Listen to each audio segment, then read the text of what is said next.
Welcome back to Crayon Box Weekly. I'm Carl, and I am here with a guest host, Vanessa, who's my best friend. And we are doing our first in-person recording for Crayon Box Weekly. Usually it's me and Avery, and we're remote. But today I've got Vanessa right by my side, so she can strangle me when I say the wrong things. 100%. This week, we are going to be talking about the history of voting rights. Specifically, how did we get to the system that we have now? Hopefully, it'll be a lot of good information. Vanessa's going to keep me from being Mr. Professor, and we'll see how it goes. So, without further ado, let's get started.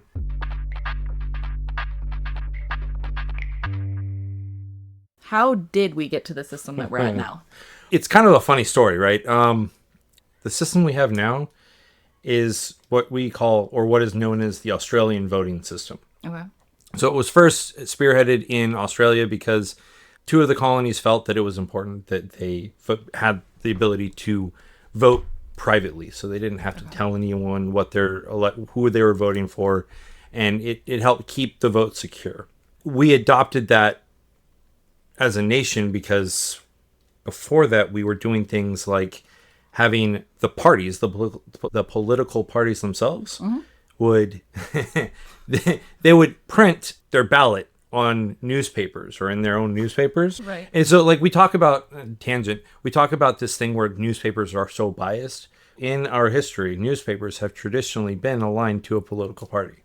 Of course. And so if you go back in time, like all the way to the founding, you can see that there are newspapers that are aligned with the Federalists and there's newspapers that are aligned with the Anti-Federalists. It's crazy.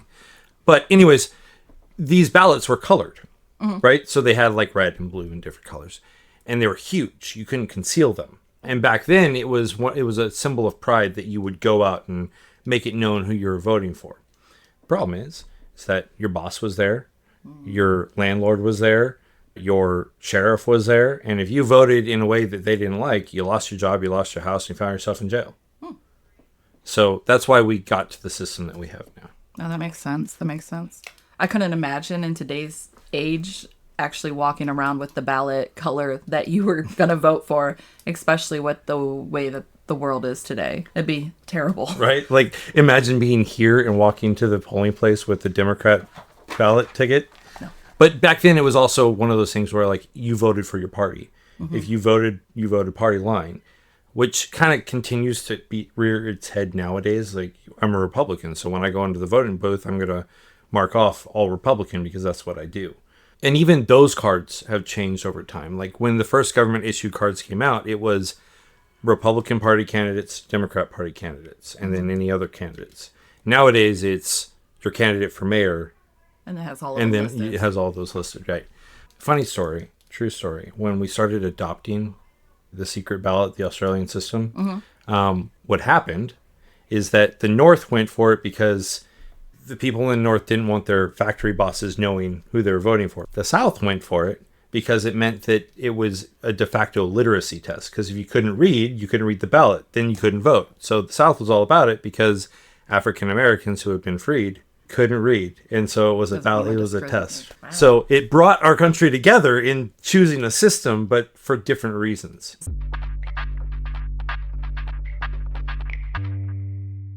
So for certain states that they have, certain states require people to have IDs to vote. Some do, some don't. Why is it that every state is completely different in your voting? What's required and what's not? So it's a states' rights thing, right? Elections and election management is a state responsibility. It's not managed by the federal government. It's not controlled by the federal government. It's not run by the federal government. The whole process is a state process. Right, but the federal government has a lot of say in what we do, so why wouldn't they have a say in voting?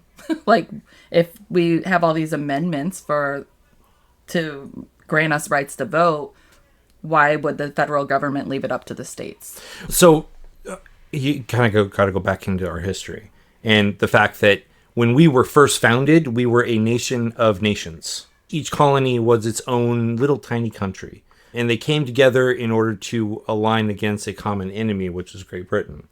And so the original documents, the Confederate States of America, the Continental Congress and the Articles of Confederation that went with the Continental Congress, those granted a lot more power to the states than the federal government. And the federal government couldn't regulate currency, couldn't do, a whole slew of things. And so you wound up with money that was accepted in Virginia but not accepted in Maryland.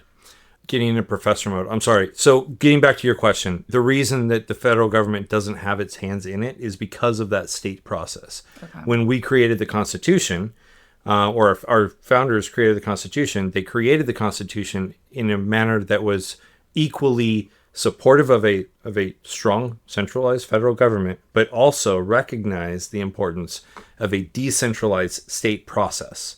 Okay. Right? So now what happens is the states will verify.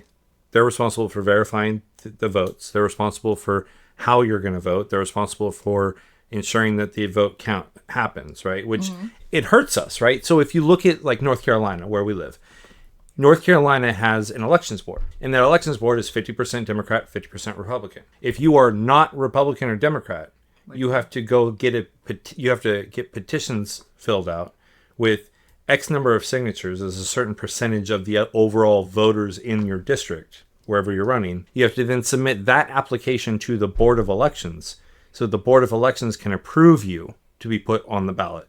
And all of that costs money. So at the end of the day, the way that we have it now, it's beneficial because it keeps the federal government out of it. So President Trump can't come down and be like, oh, well, now I'm going to ban the use of mail-in voting. Well, you can't do that because it's illegal. It's unconstitutional. And the states have control over it, not him. Okay. Correct. I can see that.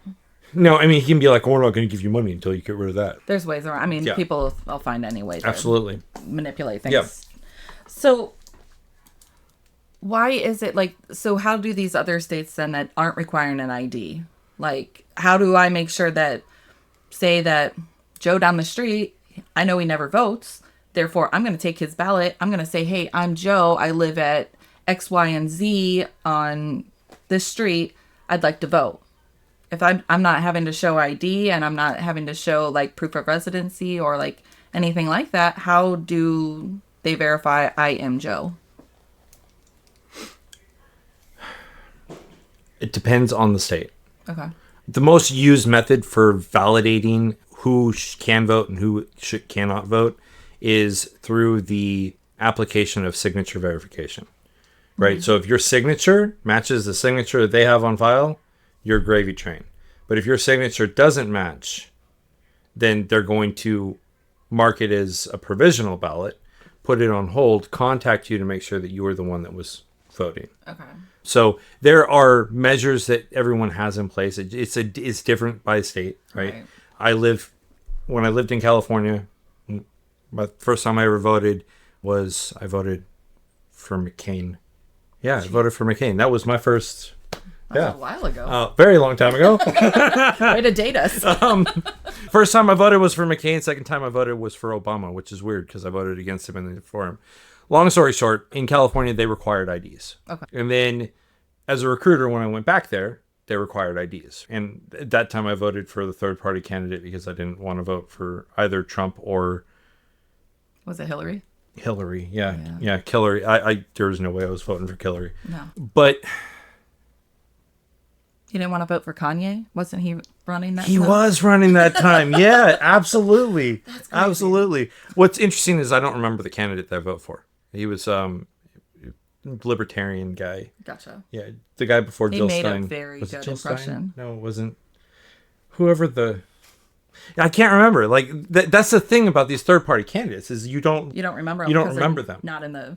Right, because they're not in the process. They don't get the attention. They don't get anything like that. But to the point, California required voter ID.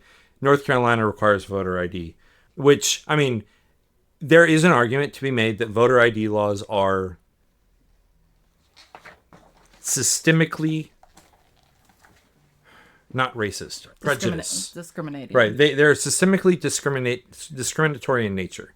It's similar to the way that the South kind of put into the voting rules into effect before the Voting Rights Act. I mean, the South would come up with rules like you had to pass a literacy test, you had to pay a polling tax, right? And so they would do all these things. And the reality is that everyone's like, oh, well, it was racist to do that. Well, but there were white sharecroppers too. And so it was more a class-based effort to keep the poor from voting than it was a race-based effort. Gotcha. I can tell you that the people who were doing that, who were putting these laws into place, they were fucking racist as shit. And they believed that they were doing it for those things, but when you actually look at it, it was the rich keeping the poor from voting. Right. So, what were we talking about? I forgot where were we at. Oh, the polling taxes. Like, why is it that some states require that, but we didn't? Oh, yeah. So the voter ID. So it kind of runs into that same thing, right? And the reason for that is because there are people that just don't have access to getting an ID, right? They don't have the ability to get an ID. Or they have an ID, but it doesn't match the ideas required by the state. But let me ask you this. Okay, so like I have a kid. You have a kid. We've clearly put them into school. We have to show proof of residency for our kid to be enrolled into the district school, right? Couldn't the same be done and just say, okay, you used whatever it is, a utility bill or your bank statement, if people have bank accounts, like, can't they just do that and say, hey, here you go. Like, here's this is my proof of residency that I can vote for this district. Because I feel like without having any proof of who you are and whether it's photo ID or not, it doesn't make sense to me. So now we're convoluting two different things, right? There's voter registration and then there's voting, right? Mm-hmm. Voter registration is you're required to demonstrate that you live in the town and county that you live in. You have to show proof of residency. You have to show proof of who you are. That generally happens in most states. It happens when you go to the DMV to get your license. Mm-hmm.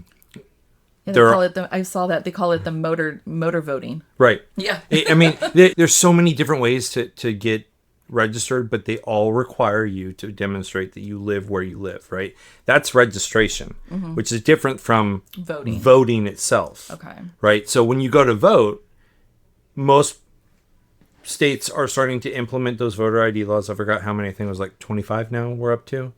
And the way that it works is their legislator, their state legislature will say, hey, we accept these types of IDs. Mm-hmm. And normally it's a state-issued ID or a student, like a college student ID. Yeah. Or a passport, right? Mm-hmm. So those things are qualified IDs. There are some states where it's more stringent, right? Where they won't allow for you to they won't allow you to use your student ID. Like Texas won't allow you to use your student ID, but they'll allow you to use your concealed carry permit. That's because, they're all about the right. Second Amendment. But then you have all of these students who are in Texas Tech who maybe they don't need a car because they're not able to drive anywhere or they just can't afford it. Mm-hmm. They don't need a driver's license, so they're not going to go to the DMV and wait 3 hours to get an ID, right? Right. And then, so they have their student ID, but they can't vote because it's not acceptable. Gotcha. And you have these poor folks who maybe they don't have a driver's license because they can't afford a car, and they go to work on a bus, not a school bus, a bus. So, it just popped into my head. When you go and get a job, you need to have a photo ID. You have to. I mean, I've never met a state that you don't need a photo ID to show our driver's license, whatever it is, to apply for a job. So how are they getting jobs if they can't have an ID? So I would look into that. I'm going to need to look into that because the way that I saw it, right, and the way that I understand it, and this is me thinking back 20 fucking years, when I was at Taco Bell, like my first job, I went in there, I didn't have an ID except for my high school ID. And that high school ID was enough to get me into the job, right? That's a potential situation where they have a form of ID that's accepted by the company that they work for, but it's not accepted by the state and to vote. Okay. No, that makes sense. Okay. Yeah, no, because that was just, I was just thinking about it. I was like, that's crazy.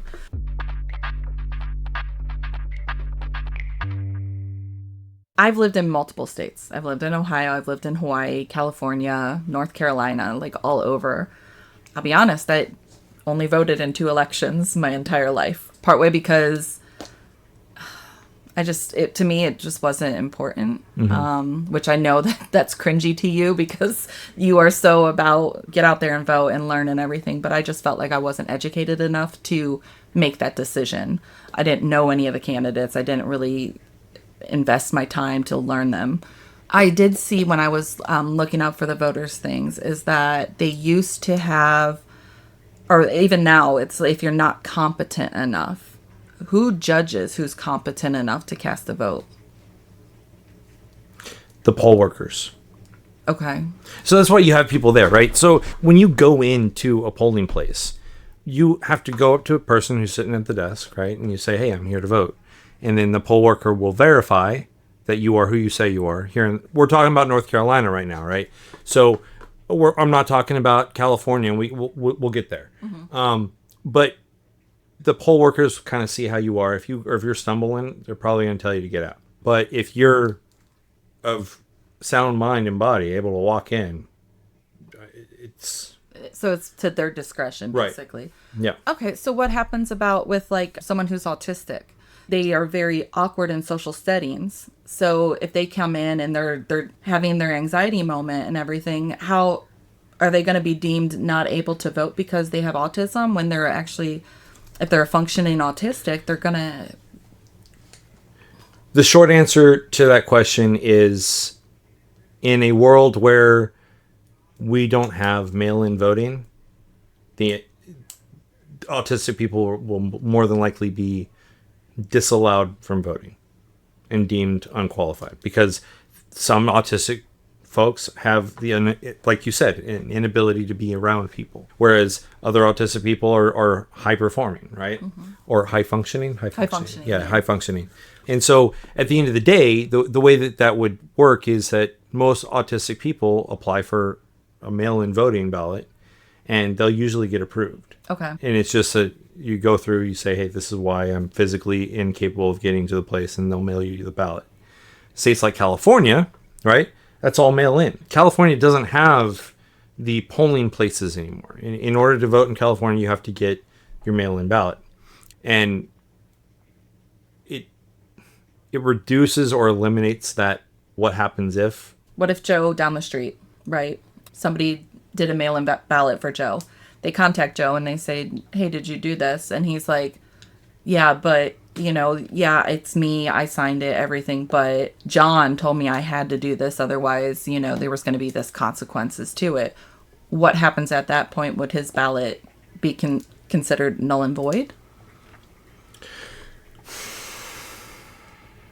I haven't really looked up a case situation like that, but based off of my research and my knowledge, right, and what I know, that's a situation where the ballot would be no longer counted, so it would be null and void, and they may issue a provisional ballot to that voter who was disenfranchised to allow him to have that provisional ballot. Now, provisional doesn't mean they're going to count it. Right. They're just going to get that into the system in case they need to count it, or they feel that this is something that needs to be added to the system.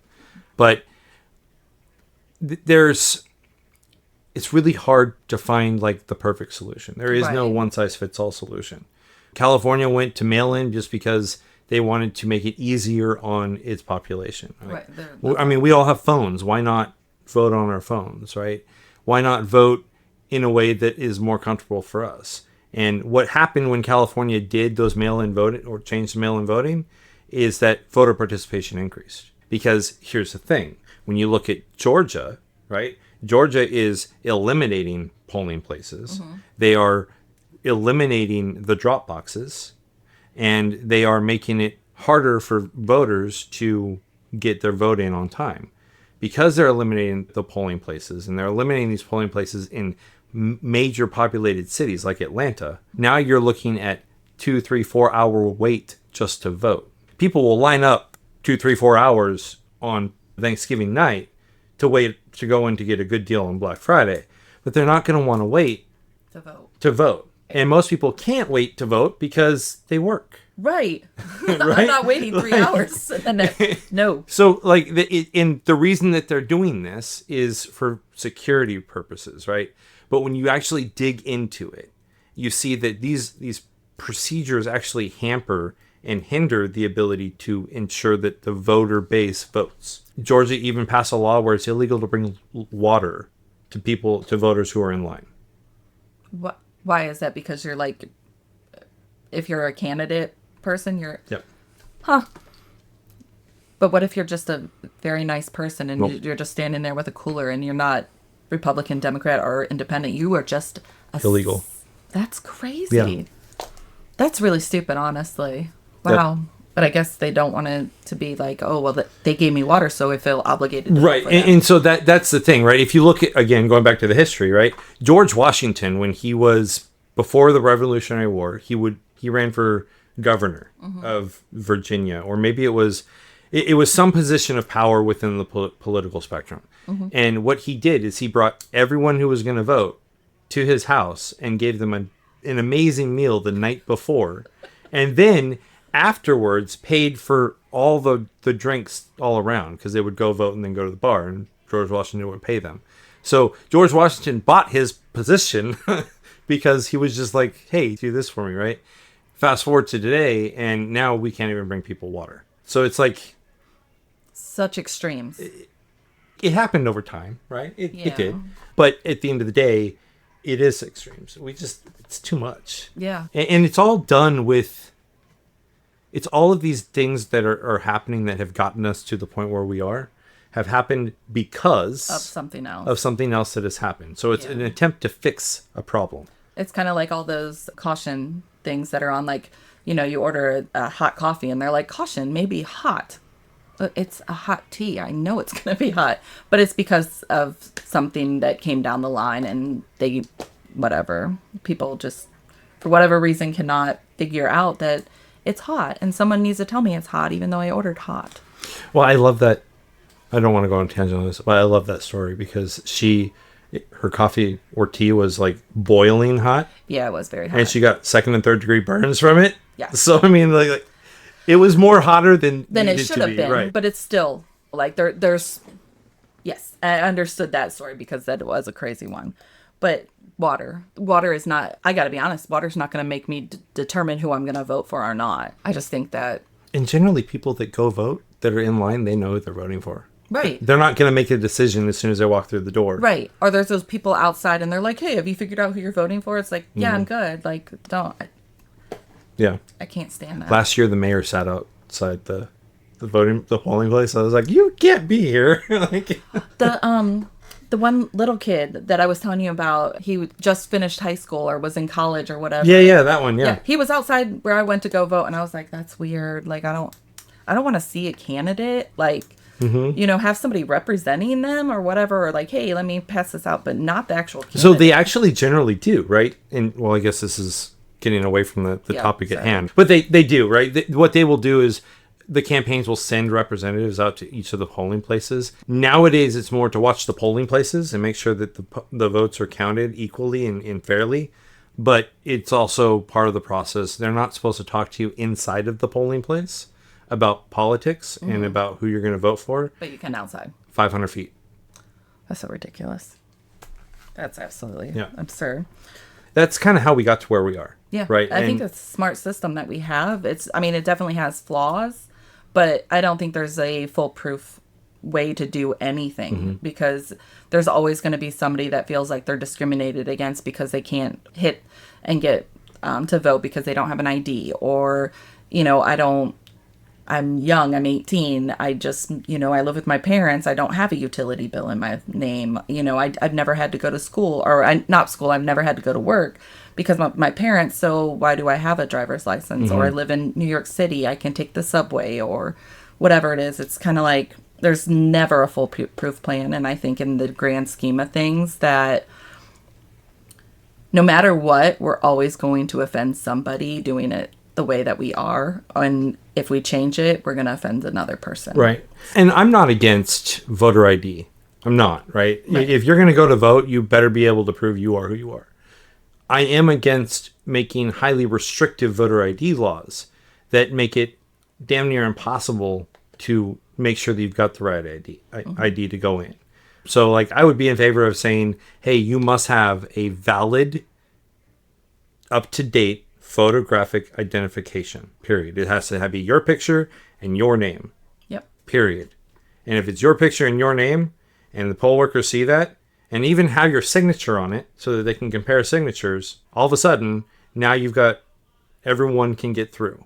Yeah. But having it set to highly restrictive and making sure that you can use your concealed carry and not your student ID, those are things that It's too much. you can almost see like the effort to restrict the people who are voting. Yeah, because it's almost like if you restrict it, they're not going to go out. Mm-hmm. It's like I'm not going to go vote if I have to jump through a million hoops to get to it. So at the end, yeah, no, I get it completely. I would never want to jump through hoops like, hey, let me go vote. Here you go. Yeah.